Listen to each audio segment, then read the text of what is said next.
Boa tarde, seja bem-vindo ao Jornal Regional e começamos, como de costume, com a revista da Imprensa Nacional. Vamos conhecer então os principais títulos desta segunda-feira, 17 de fevereiro de 2014. E começamos também, como é normal, com o Jornal de Notícias. Doença atrasa a nomeação de novo Bispo do Porto. Dom António Couto está em Lamego. A manchete vai para um negócio de noivas portuguesas que custaram 11 mil euros a imigrantes ilegais paquistaneses que queriam obter a nacionalidade portuguesa e que casavam até aos domingos devido à intervenção de uma funcionária da Conservatória do Porto que registava então estes casamentos, estes contratos. No Futebol Clube do Porto, Bis de Varela segura Dragão. O Futebol Clube do Porto foi a Barcelos vencer o Gil Vicente por 2-1, com 2 golos então de Varela. Na Taça da Liga, os delegados fizeram 2 relatórios distintos do que aconteceu no Futebol Clube do Porto Marítimo. Benfica e Paços de Ferreira defrontaram-se também ontem. As Águias foram à capital do Móvel vencer o Paços por 2-0, 2 golos marcados na segunda parte. Encarnados mantêm rivais à distância. Maurício no Sporting apanhado a conduzir com excesso de álcool. E na lateral, na Sociedade Hospital de Gaia, cardiologistas testam fármaco barato para o coração. No que toca à segurança, a PJ deteve um suspeito. Escravas sexuais estiveram presas num quarto durante um mês. Em primeiro plano, as linhas de comboio do Voga, das Beiras e do Tua, autocarros e táxis ganham com falhas na rede ferroviária. Na economia, num só ano, a banca despediu 1.240 e fechou 230 agências. No capítulo das regiões, em Vila do Conde, um acidente matou a mãe do vice-campeão europeu de Karaté e em Amarante o transporte de doentes está a abrir a guerra entre os bombeiros. Vamos agora espreitar a primeira página do Público. No topo, 2 golos de Varela mantém o Futebol Clube do Porto na perseguição ao Benfica, que se mantém como líder isolado da Liga.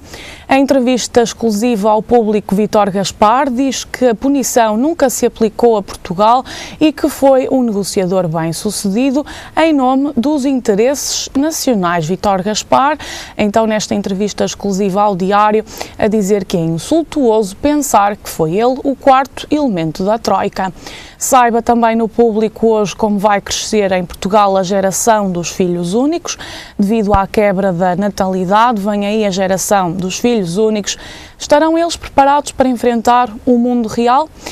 Primeira grande privatização na Madeira está parada. Diferente sobre terreno trava a primeira grande privatização na região.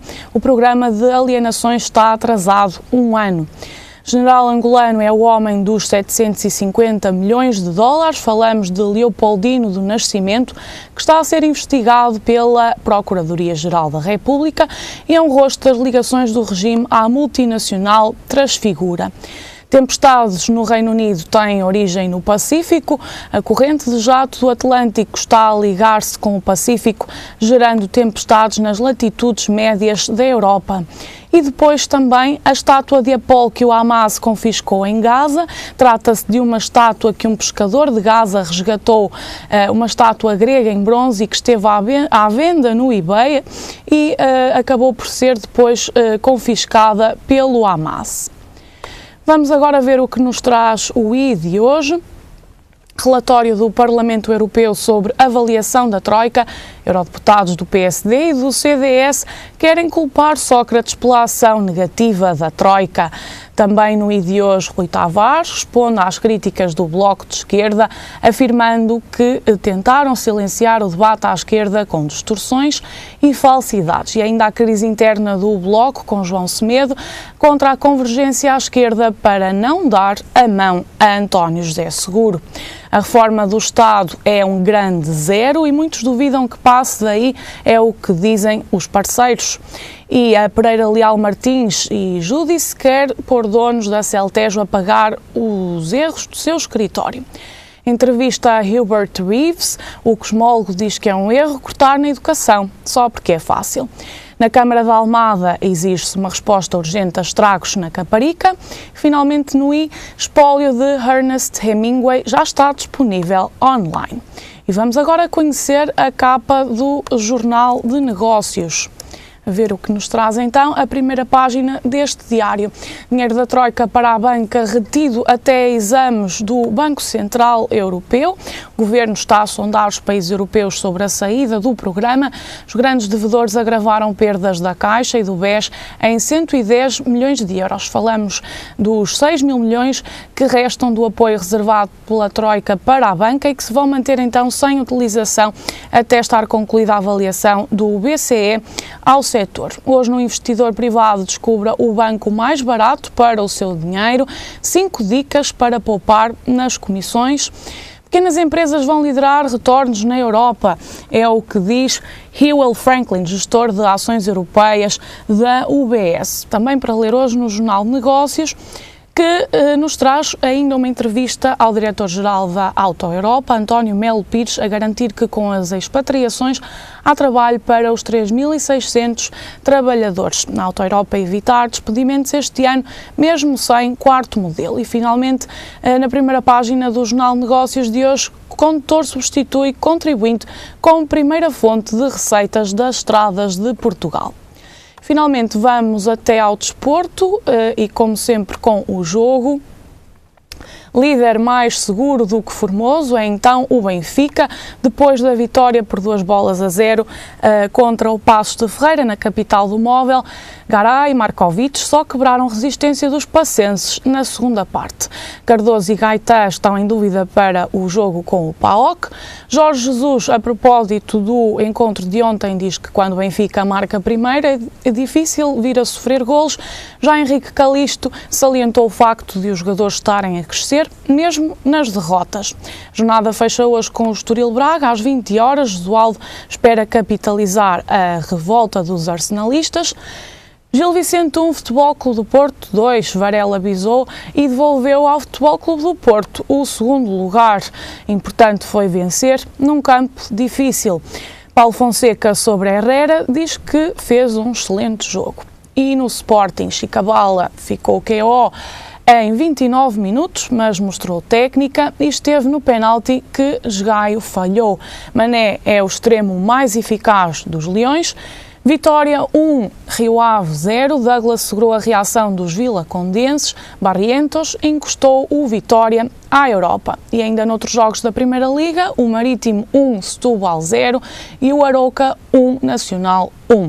No caso do atraso, Fernando Araújo e Miguel Oliveira, os delegados que se contradizem em versões distintas. Leia tudo no jogo de hoje, isto a propósito então do atraso de 3 minutos no jogo da Taça da Liga por parte do Futebol Clube do Porto. Depois de conhecermos então os principais títulos da imprensa nacional, vamos à atualidade. No ano passado, Portugal voltou a registrar mais mortes do que nascimentos. Nasceram pouco mais de 82 mil crianças, menos 7 mil em relação a 2012. Os dados são do Instituto Nacional Dr. Ricardo Jorge. Os portugueses têm cada vez menos filhos e cada vez mais tarde. Em média, as mães só têm o primeiro filho depois dos 29. O país deixou de garantir a renovação das gerações e a população está cada vez mais envelhecida. Questões financeiras e de conciliação do emprego com a vida familiar adiam ou levam mesmo à recusa de um segundo filho. O cenário preocupa pediatras e psicólogos. A superproteção das crianças, sobretudo dos filhos únicos, a sua impreparação para o mundo adulto, são os principais problemas associados a este fenómeno demográfico. E o mercado de trabalho também não lhe fica indiferente, num contexto de dura competição. Segundo o empresário e escritor norte-americano Bruce Stolgan, certos patrões evitam mesmo empregar jovens com pouco mais de 20 anos pela evidente falta de autonomia de muitos deles. São pequenos príncipes, diz, habituados a ver monitorizados todos os aspectos da sua vida. Confessa então o autor de Not Everyone Gets a Trophy, assim é que é. O pediatra Mário Cordeiro avisa que o preço a pagar pode vir a ser elevado. Tudo dependerá então do modelo educativo e dos exemplos parentais e figuras de referência das crianças. E seguimos agora com as notícias que marcam a sua região. O Instituto de Habilitação e Reabilitação Urbana vai investir cerca de 2,5 milhões de euros em obras até 2016. O investimento vai ser feito nos bairros Ramal do Meio, Paranhos e Amial, no Porto. As obras do bairro de Contumil, iniciadas em outubro de 2012, estarão concluídas em julho deste ano. No entanto, os moradores dos bairros geridos pela IHRU vão preparar uma ação de protesto apoiada pela Câmara do Porto, que visa lutar contra os aumentos das rendas em média de 27,5 para 67 euros, mas em que alguns casos ultrapassa mesmo os 1000%. O problema é agravado pelo facto das obras de reabilitação prometidas ainda não estarem concretizadas. O Governo já anunciou em janeiro um investimento de 4,5 milhões de euros nos bairros sociais geridos pelo Instituto de Habilitação e de Reabilitação Urbana, pertencente ao programa de reabilitação do parque habitacional deste Instituto. Este inclui uma reabilitação progressiva de 136 bairros sociais em todo o país. O modelo de reabilitação urbana para o mercado do Bilhão já tem um plano definido.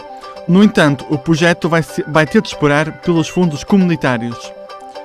O Presidente da Câmara do Porto vai esperar até abril para saber se as verbas do próximo quadro comunitário de apoio estão reservadas ou não à reabilitação urbana. Assim que essa verba for definida, o município decidirá entre dois tipos de financiamento: uma parceria público-privada ou investimento público puro e duro. O Rui Moreira diz que o segundo cenário é inexecuível, sem o apoio do QREN, devido à redução de transferências de receitas do Estado para a autarquia. O edil sublinha ainda que o mercado do Bilhão é da maior importância para a consolidação da cidade como destino turístico. O mercado, que este ano completa um século de existência, foi classificado como monumento de interesse público em 2013 e está, desde 2005, suportado por andaimes devido à degradação e ao risco de ruína em algumas zonas.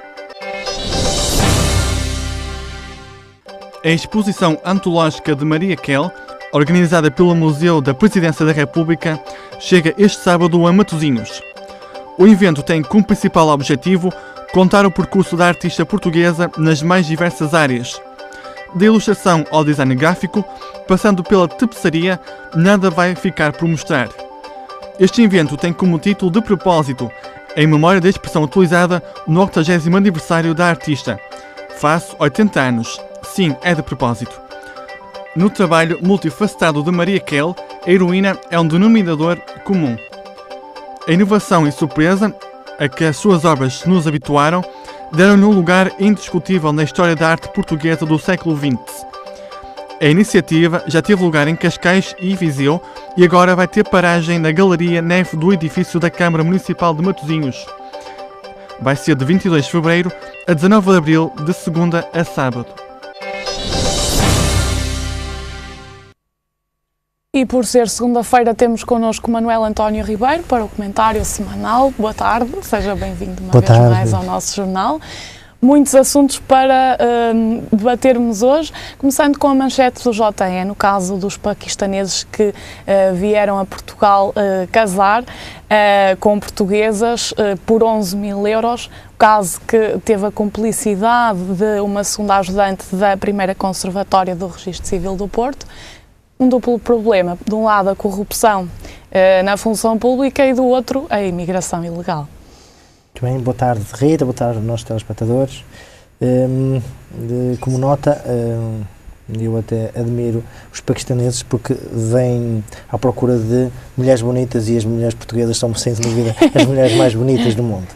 Isto como título de, digamos, de brincadeira. Ora bem, de facto, o que se coloca aqui são duas questões, como diz muito bem a Rita, que é o facto de como é que é possível, cá estamos, num modelo da corrupção até ao nível do registro civil, isso acontece. E acontece, mais uma vez, a nossa justiça, se eventualmente ela funcionasse e se houvesse uma monitorização destas situações, se calhar as coisas não aconteciam como aconteceram. Eu não sei quantos casos ocorreram, não tenho essa informação, mas de facto, ou seja, o vale tudo para eventualmente as pessoas conseguirem mais alguns recursos. E depois tem outra nota é, de facto, onde chega, digamos, a estratégia das pessoas, neste caso do Paquistão, para conseguirem sair do partido e conseguir ter nacionalidade, neste caso em Portugal. Ou seja, que demonstra para eles um Estado com calmo, um Estado com qualidade de vida que não tem no Paquistão. E admite que algumas destas pessoas até são pessoas com alguns recursos e que querem, portanto, fazer vida em Portugal. Ou seja, isto leva-nos também para aquela recente lei aprovada na Suíça, que, digamos, condiciona as entradas digamos, de imigrantes, e que levantamos aqui digamos, a possibilidade de, ou como regular de uma vez por todas as pessoas, todas elas têm a possibilidade de entrar nos países e ter uma oportunidade de lá trabalhar. Eu sou defensor, mas sou defensor em condições legítimas, com dignidade, com todas as, digamos, as possibilidades que são dadas a quem é oriundo dos países. Ou então sou contra, e acho que até não foi muito feliz a parte da Suíça, na minha opinião, e acho que isso vai trazer aqui muita polémica e feridas na dita na União Europeia, até porque há acordos entre a União Europeia e a própria Suíça que beneficiam a Suíça também, que beneficiaram a Suíça em muitos aspectos, e isto está aqui perfeitamente definido nesta notícia, que há que regular, legislar melhor e definir aqui uma estratégia de como é que as pessoas podem entrar nos países e de uma forma séria, digamos, regular, que ou podem entrar ou não podem entrar. Muito bem. Outro dos temas tem a ver com os novos dados sobre a natalidade e este saldo negativo que se repete. Há mais mortes do que nascimentos. Este problema já não é só demográfico, não é? Também económico, cultural, até, digamos que relacionado com a própria educação. Educacional, lá está.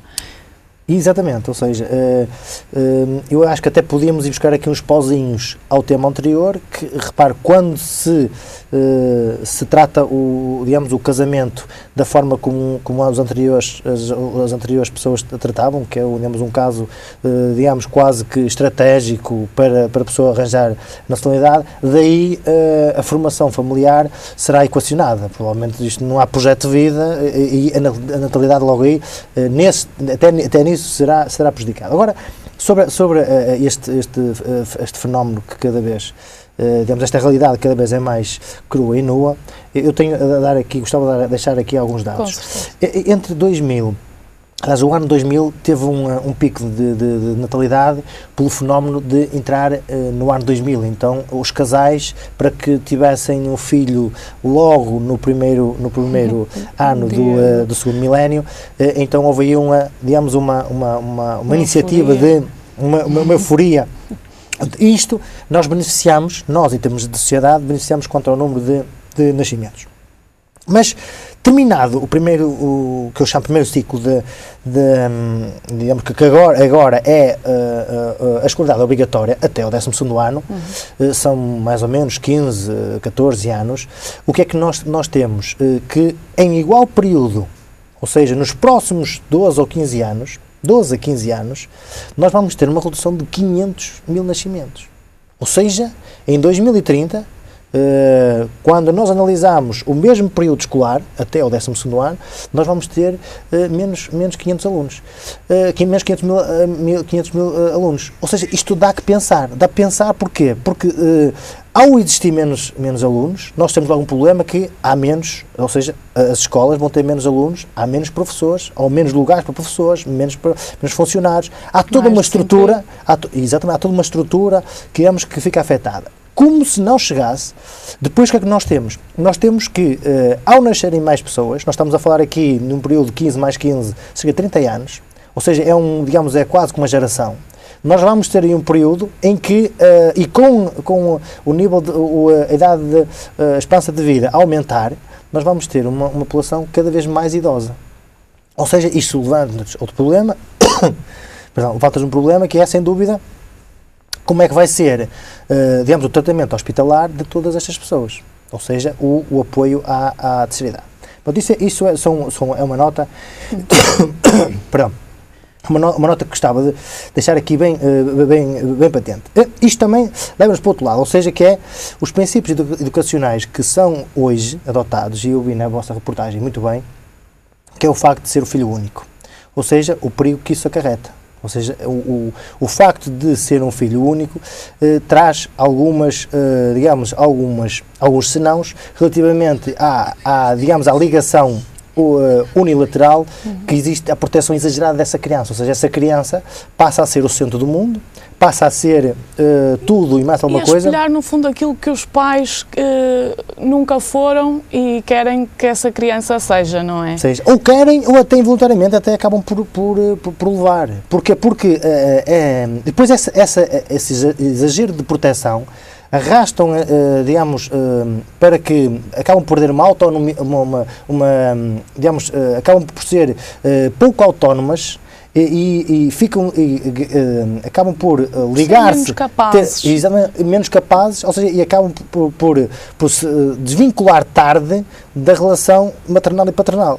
E isto, quando a sua integração no contexto de trabalho é mais difícil até inclusive adaptar, porque não tem esta dinâmica de lutar, porque está sempre protegido pelo seu pai e pela sua mãe. Ou seja, enquanto que houver uma divisão, digamos, de afetos, uma divisão de iniciativas, uma divisão de estudo, com isso pode dar a capacidade das pessoas, das crianças e jovens, começar mais cedo a tratar do seu futuro, autonomizarem-se e tratar do seu caminho sozinhos. Isto é Eu sei que é pai, que tem mais de um filho.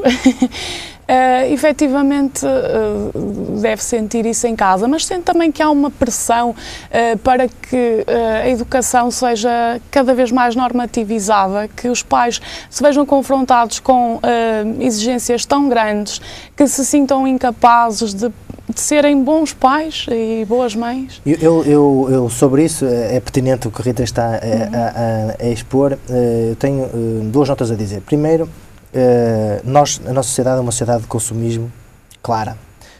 Por exemplo, eu sou contra quando eventualmente me acuso com alguém que me diz que tenho um filho, mas não posso ter mais porque não dá, o dinheiro não dá. O dinheiro não dá, isto equaciona-se. Eu tenho os meus avós, uns tiveram parte de pai, tiveram 14 filhos, outros parte da mãe tiveram 11. Ou seja, naquele tempo, as condições de vida eram muito mais severas do que são hoje. E, no entanto, as pessoas, todos eles nasceram, procriaram, constituíram família.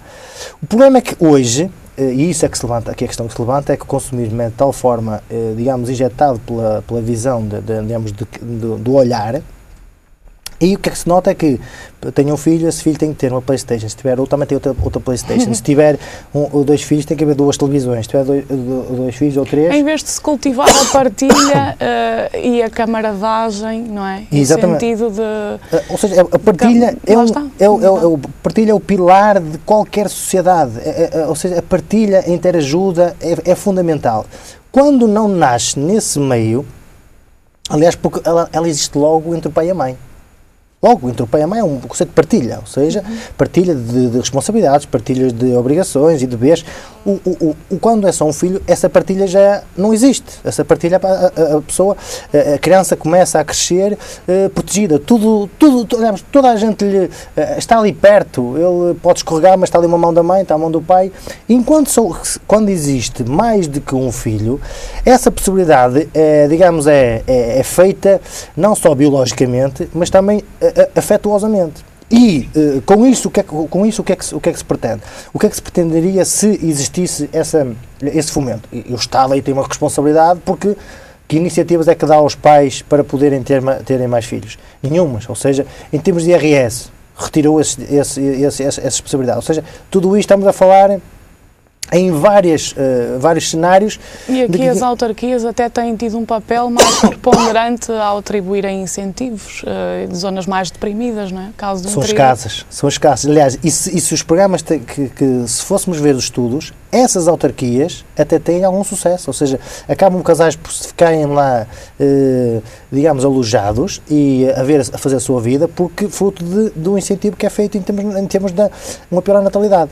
Acho que por aí nós mudaríamos imenso se mudássemos este conceito, porque a população tornar-se-ia mais jovem, os nossos próprios filhos tornariam-se, porque serão o futuro de uma geração, tornariam-se mais fortes porque a partilha e a união era muito mais determinada e, ao mesmo tempo, havia um equilíbrio em termos de consumismo, porque em vez de para aquela criança ter tudo, poderia-se com metade ter um ou mais filhos, ou eventualmente até partilhar por quem precisasse. Isto, com um filho, é extremamente difícil poder dar a essa criança um sentido de responsabilidade, um sentido de autonomia, que é diferente se tivesse mais filhos. Eu creio que temos 3 minutos, mais ou menos. Um breve olhar sobre as europeias. As europeias merecem-me aqui 2 notas. A primeira é porque muito tarde isto demonstra, se calhar, o nebulado com que existe dentro do Partido Socialista, é o candidato não aparece. Depois tudo especula, se vem vários nomes para a praça pública e mais ou menos 2 meses das eleições é mau quando ainda as pessoas não têm o candidato para o estudar, para o analisar, para averiguar. Não, ou seja, até nisso demonstra que os partidos, foi este fim de semana que apresentaram, a semana passada o PCP apresentou o Bloco de Esquerda também. Ou seja, mas isso, o PS, que pretende ser uma alternativa, já devia ter feito. E não o fez porque António Seguro está com problemas de arranjar um cabeça, claro, talvez. Porque ele tem a noção que caso ele não consiga ter um bom resultado, a sua liderança está por um fio. Pronto, e António Costa prepara-se claramente para avançar. Mas também a segunda nota que eu queria deixar é relativamente nós estamos no fim da assistência económica do programa e há dúvida se sairemos ter uma saída limpa ou com o problema cautelar. Eu acho que vamos ter uma saída limpa porque os Estados principais de grande Alemanha, França e outros não querem que Portugal saia com apoio, porque isto para as europeias será um handicap, será para quem defende este modelo, e toda a oposição que existe a ele venceria-se. Afinal houve um Estado que não conseguiu seguir teve o apoio, mesmo assim não conseguiu e ainda continuou com um novo apoio. E deixa de haver, digamos, esta moralidade de que Merkel várias vezes espalha por toda a Europa, de que os países são apoiados e depois seguem por seus próprios pés. E eu tenho algumas dúvidas que, eventualmente, Portugal, sendo limpo, vai conseguir depois andar por seus próprios pés. A ver, este tema da Europa vai continuar na calha. Aliás, vamos ver se para a semana já há candidato socialista. Entretanto, vemo-nos então na próxima segunda-feira. Obrigada pela sua presença aqui. Foi um prazer, como sempre. E agora é tempo de fazermos uma breve pausa. Até já.